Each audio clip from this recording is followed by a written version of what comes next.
Welcome to the Cody's D1NZ National Drifting Championship Clipping Point TV. A unique look at everything that's gone on behind the season, the drivers and the series over the 6 rounds across New Zealand. 10 years of drifting in New Zealand is a huge feat in itself, and after 10 years, D1NZ is recognised as one of the best and most reputable and watched drifting series around the world. It's a huge feat, one that hasn't come easy though. This season was made up so far of Kurt Whitaker at round 1, Fanga Dan Woolhouse at round 2 and 3, and Mad Mike Widett topping off 4 and 5. But it's all down to this Grand Final at Taupo's Shred Motorsport Park coming this weekend. But before we do that, let's check out someone who's knocking on the back door of Darren Kelly, the current Pro-Am Championship leader. He's in championship contention. It's Matt Lauder in the Shred Motorsport 180SX. Hey, I'm Matt Lauder, grew up in Wellington, New Zealand. I drive the Shred Motorsport 180SX in D1NZ Pro-Am this year, and it's my first year of competing and I'm really loving it and having heaps of fun. Grew up in a small town out of Wellington, always played around with motorbikes and stuff, and we're old enough to get into cars, just played around with cars, and my dad used to race at Manfield and stuff, so we'd go along to the track all the time, and then eventually got our own cars and started getting into it, and just went to a track day in the wet one day and started sliding around and never stopped drifting since. The first round of competition this year was at Manfield, which is sort of my home track, which is cool. The day went really well, heaps better than I expected to, and I came up against Russell Siffley in the final and managed to take the win and got to stand on the podium for the first time. First round of the first full season I was doing, so that felt pretty awesome and was a great sort of kickstart to the season for me. It sort of put a bit more pressure on me than I expected, but it's been real good. Yeah, for myself, coming into the second and third round at Whangarei and then Tauranga, first custom courses of the year, concrete walls and things, I was feeling pretty confident because I've driven a lot at Slipway in Wellington, and we've got just barrels and tyre walls and stuff as a boundary to drive around, so it wasn't too out of my comfort zone for me, but concrete's pretty fun to compete with, and you sort of just have to be on your game and go a bit cautious for the first few rounds to sort of get the feel for it, but managed to not hit the wall in any of those rounds, and probably didn't do as well as I would have liked at those rounds, but the car was in one piece, so I was pretty happy. Coming into the final round at Taupo, I've never drifted the section that the final round is going to be run on, so I'm really looking forward to it. Everyone tells me it's a really awesome section and that, so I'm pumped for that. At the last round in Christchurch, I lost my lead to Darren, so I'm sort of I feel like the pressure's a little bit off for me to do well. I'm more just going to go out there and give it my best and see how I can get on. If I don't do so well, I'll probably still be able to come in second in the championship, so I'm happy with that, and just give it everything I've got, and it's the final round, so if I break my car, I've got 6 months to fix it, and I'm really looking forward to it. So this season sort of worked out really well for me. I'm sitting second in the points now, so I guess the next move next year is to move up to the pro class, which my brother competes in.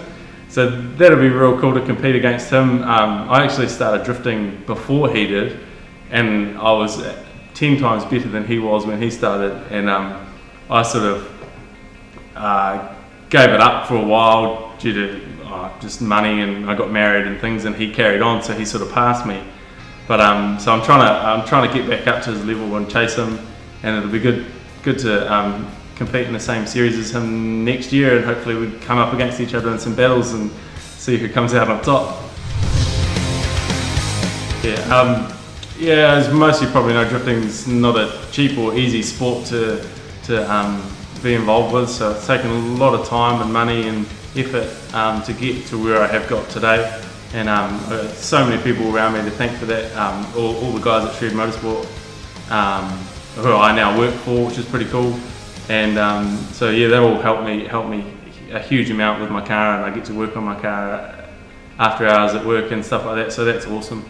And especially my wife, she puts up with a lot of time and money on the car when she'd rather be spending it on other things. But she understands she's probably more competitive than I am, so she sort of wants me to win more than I want to win, which is kind of good because it means she's happy to spend the money on the car to make it competitive, which is cool.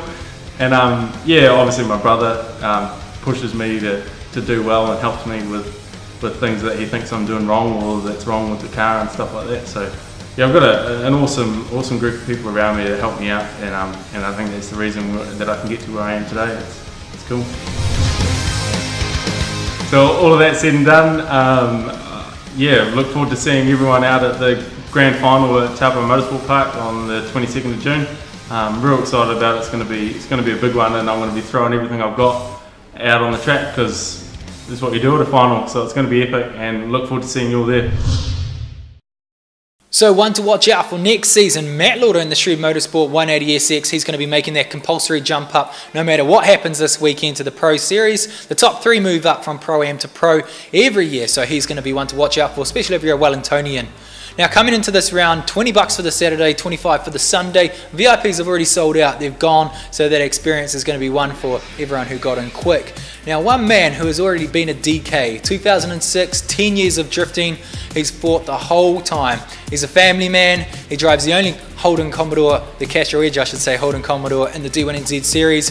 He was part of Red Bull Drift Shifters early on in the year, and he's had 2 podiums. That is Fanga Dan Woolhouse. Let's catch up with him and see what he had to say. Hi, I'm Fanga Dan. I drive the Castrol Edge Commodore. I think the highlight was battle against Mad Mike. I was backing out of our pit there and Gaz said, "Don't you give him an inch, mate." And I was like, yeah, it's on. So I knew I had to be pushing it pretty hard, like I had to be right on him. And then they turned around and rerun, and then to do the whole thing over again and to push it that hard was pretty mean, you know, get that close. Another highlight of round 1, Manfield, was Shane Van Gisbergen coming into our sport and also being in the Falcon. So everyone was just looking for that Holden versus Ford competition going on, and that was a pretty big highlight as well. So round 2, the old concrete jungle, that was pretty cool in our hometown. And especially to bring it home on the top step of the podium was pretty mean. And I had so much support, and yeah, it was awesome. To bring drifting back to Whangarei and to keep it here, to keep it going was mean. Yeah, so we finally found out today that D1NZ will be coming back to Whangarei next year, and yeah, so thanks to Toll, it's going to be awesome. Bring it back to Whangarei.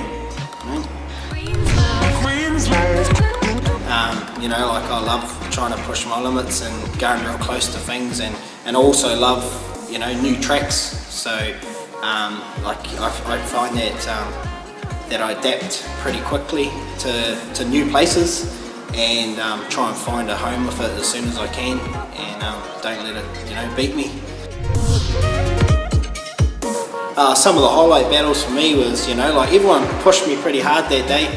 We had a really good battle against Danum. We were both going pretty hard and trying to go as fast as we can and close as we can to the walls and stuff, and it was pretty good. We went from there and had Nico as well, and you know, we had a finish with him at Whangarei round, and he pushed me pretty hard as well, and it was cool, you know, like we were both just back in that same moment as round 2, and yeah, it all just was falling into place, and yeah, and then right through to the finals with Andrew.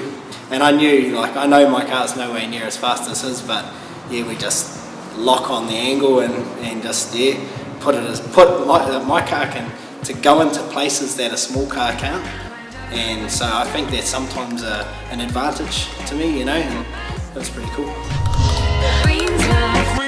Hampton Downs, you know, we went there, we felt pretty comfortable, like, you know, maybe I was a bit too relaxed, you know, I didn't have that Fanga, you know, I'm gonna win today sort of attitude. I drove too safe, and yeah, just played my cards too safe, you know. I thought, oh, you got heaps of points up my sleeve and we'll just cruise back here, and yeah, it was one of those days. Andrew, you know, he qualified down the table a little bit, and you know, we met him early, so, but we were happy, you know, like I say, we had a few points up our sleeves, and it was one of those days we went on and he took it out.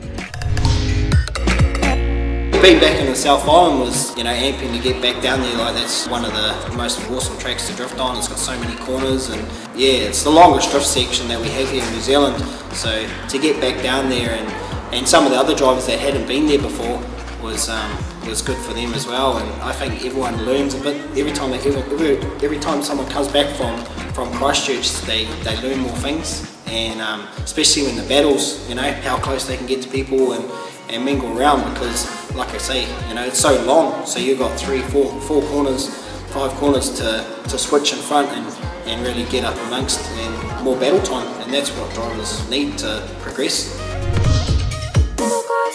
Yeah, a bit behind the scenes, you know, like it's pretty hard on the family, you know, like they miss out on a lot when they're trying to support you and what you want to do and what you're trying to achieve, and it does take a big toll, you know, and all your family's, you know, trying to get to everything to support you and what you're doing, but you're missing out on a lot of things that they're doing because you can't, you know, you're behind the scenes. If you're not at an event, the weekends in between the events, you're working on the car, or you've got to do something, you know, and it takes a big toll. It takes a big toll on your life. We get to the events, and then you get all the fan base that follows us as well, and like there's just a huge support throughout the whole of New Zealand, like, and then even to find out that people travel from overseas to come watch me. And that's been a big part of the championship this year for me, to have that support, to have their feedback, to tell me, you know, what they think of my car, you know, they love my car. It's a good feeling inside you that when you go out and drive, you know, you feel a lot more comfortable when you hear those sort of feedbacks. It's an amazing feeling, you know. Come June 22nd, 23rd, Taupo Motorsport Park. Who knows what's going to happen, what doors it's going to open, and what new goals I'm going to set myself. And yeah, you know, like I'd hope to get over to Japan or maybe even the States, and yeah, just go out there, be myself, you know, take my car and represent New Zealand or something like that, you know. But yeah, who knows what's going to happen, and it'll all be decided at the final round of D1NZ, Taupo. Be there. So will Fanga Dan be able to take that podium, or will it be Mad Mike Widdett, Andrew Redwood, or the defending champion Kurt Whitaker? Well, these trophies right here in front of me, they're going to be held up high, and the champagne will fly come Sunday afternoon. Now, Gillies Radio, one of the top supporters of New Zealand drifting and drifting around the world, they support a Formula Drift and Daigo Saito. They've come on board this year, so they'll be giving a lot of goodies away. Big thank you to all the series sponsors that have made D1NZ this year: BP Ultimate 98, Castrol Edge Oil, Dodson Performance, NZKW, DKM Fabrication, and Toyotas Galore, and of course, Cody's Bourbon and Cola. Now, if you want to come down to the round, make sure you dress warm. It is Taupo Motorsport Park, and it is going to be cold. You can bring your own marquees if you want. However, you cannot bring your own food or alcohol. This is the round to be at. A D1NZ. DK will be crowned. The New Zealand champion is about to be found out. We'll see you at the Taupo Motorsport Park this weekend for the D1NZ Grand Final. Be there.